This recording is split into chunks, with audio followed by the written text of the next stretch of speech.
최근에 그 이탈리안 브레인롯이라는 그런 밈이 되게 유행하고 있어가지고 그거를 한번 그 발표에 꼭 한번 써보고 싶었는데 경동나비엔이 거기에 어울리는 것 같아가지고 한번 써보게 되었습니다.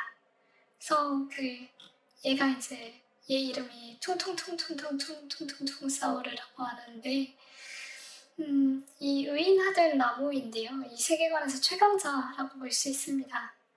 그래서 경동나비엔 이제 발표를 준비하다 보니까 이제 그 시장이 인식하는 경동나비엔은 이제 마치 생명력을 상실한 나무 토막처럼 내수 경기나 계절성에 따라서 매출의 변동성이 큰 전통 제조 기업이라는 그런 인식이 팽배한 것 같아요.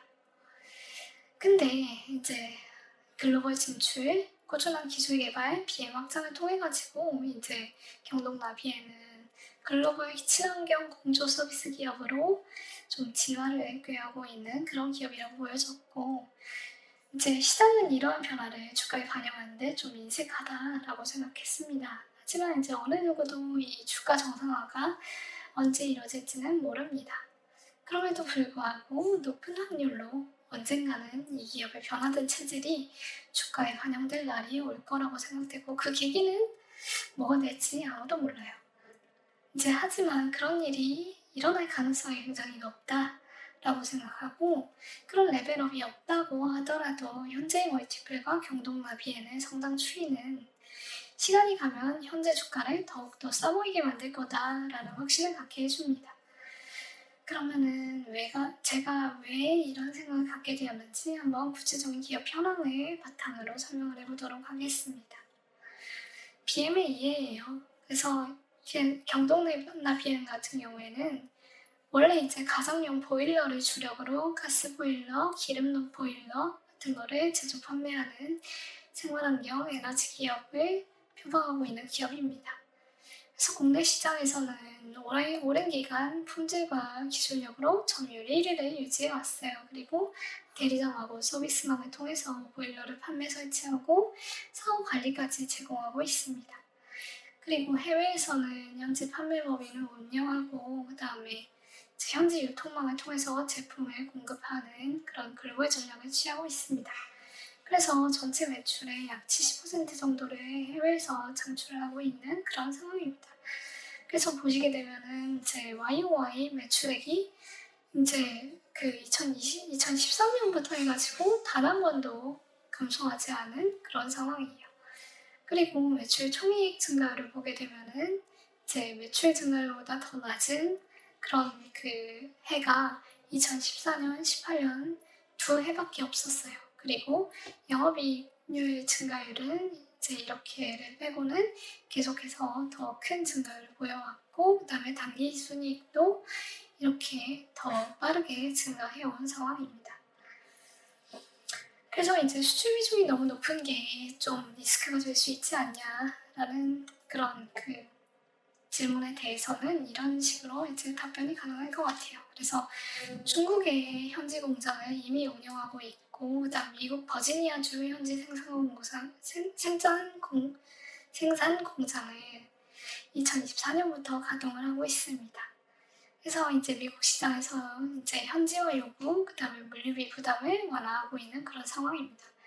그리고 미국의 자국 제조 우선 정책 이런 걸 통해 가지고 이제 관세나 무역 장벽에 취약해질 수 있는데, 이걸 인지하고 중국의 현지 공장 설립을 추진했고, 그다음에 미국의 현지 공장 설립을 추진했고, 거기에 이제 920억 원을 투자했고, 중국에는 예측이 현지 생산 기지를 구축했고, 러시아나 기타 시장에서도 이제 좀 현지 파트너십하고 서비스 거점을 운영해가지고 리스크를 분산하고 있습니다.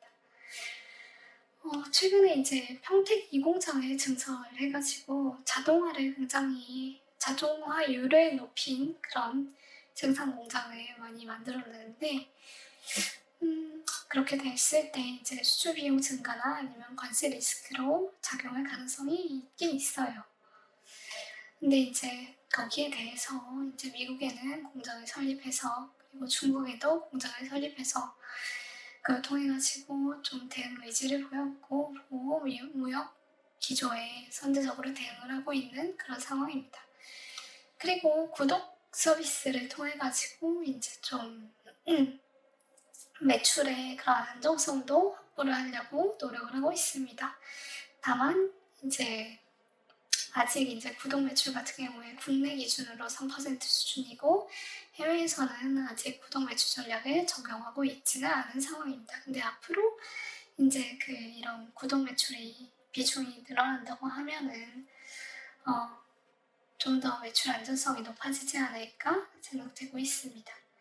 여기에 더해서 인제 전통적인 보일러 BM 외에 온수기, 환기 시스템, 그다음에 스마트홈 솔루션 같은 비보일러 제품군이 확대되고 있습니다. 그래서 이제 24년 상반기를 기준으로 보게 되면은 비보일러 매출 비중이 벌써 60%가 넘었어요. 그래서 이제 보일러 매출의 이제 40%를 역전한 그런 상황입니다. 그래서 이제 콘덴싱 온수기, 환기청정기 같은 신제품 성장률이 높게 나타나고 있고, 특히 북미 시장 수요에 맞춰가지고 가스 온수기 제품을 집중 개발해 와가지고 이제 북미 매출 중 대부분이 온수기에서 발생하고 있는 그런 상황이에요. 그리고 SK매직의 가스레인지 오븐 같은 주방 가전 사업부를 인수해가지고 이제 환기청정기나 아니면 주방 가전을 연동한 통합 솔루션을 내놓고 있습니다. 그래서 이제 보일러 제조사로부터 종합 생활환경 솔루션 기업으로 변모를 꾀하고 있는 그런 상황이에요. 그래서 이제 미국에 많이 팔리고 있는 콘덴싱 온수기의 특징을 한번 알아보자면은 이제 열 효율이 굉장히 높다. 그리고 이제 질소산화물 같은 이제 배기가스를 좀 배출을 낮춰가지고 친환경성이 굉장히 뛰어나다. 이런 점들이 특징이라고 볼 수 있을 것 같습니다. 그래서 이제 나비엔 브랜드가 프리미엄의 대명사로서 높은 신뢰를 받고 있고, 그다음에 미국에서 콘덴싱 온수기 시장의 점유율 1위를 기록할 정도로 이제 좀 선도 기업으로서의 이점을 누리고 있는 그런 상황입니다. 근데 이제 콘덴싱 온수기 같은 경우에는 제조 공정도 복잡하고, 그다음에 내구성을 확보하기 위해서 R&D 투자가 필수적이어가지고 이제 먼저 진출한 경동 나비엔이 굉장히 많은 이점을 누렸다 라고 보시면 될 것 같습니다. 그리고 이제 공조산업에서 한번 보게 되면은 이제 최근에 히트펌프라는 게 등장을 했잖아요. 그래서 냉난방 통합 제품이 늘어나고 있는 그런 상황입니다. 그래서 경동나비엔 같은 경우에는 이제 원래는 전통적으로 난방 쪽에 강점을 가지고 있었잖아요. 근데 이제 냉난방 겸용 신제품을 보여주고 있습니다. 그래서 그게 이제 대표적인 게 인버터 히트펌프 통합 냉난방기라는 겁니다. 그래서 이제 이렇게 통합해가지고 냉방과 난방을 한 번에 할 수 있는 그런 제품을 이제 집에 설치하게 되면 어떤 장점이 있냐. 우선은 에너지 효율이 굉장히 우수합니다. 그래서 이제 친환경 냉매하고 결합하게 되면은 전통적인 보일러 플러스 에어컨하고 비교해 봤을 때 운전 비용이 절감되는 효과가 있습니다. 그리고 이제 이걸 일체화하게 되면은 이제 한 번에 이제 이거를 설치하게 되기 때문에 공간을 효율적으로 쓸 수 있고, 그다음에 이제 통합 시스템의 실외기 한 대로 이거를 해결할 수 있기 때문에 굉장히 이제 관리 측면에서도 유리합니다. 그리고 정밀하게 온도를 제어할 수 있기 때문에 열 응답성이 굉장히 우수하고, 그다음에 친환경성 측면에서도 보면은 열 효율이 굉장히 우수합니다. 그리고 소음도 적고, 그다음에 사계절 이 기기를 활용할 수 있기 때문에 좀 관리 측면이나 아니면은 설비 활용도 측면, 투자 회수 기간 측면에서도 보게 되면은 굉장히 이제 유용한 그런 기기라고 볼 수 있습니다.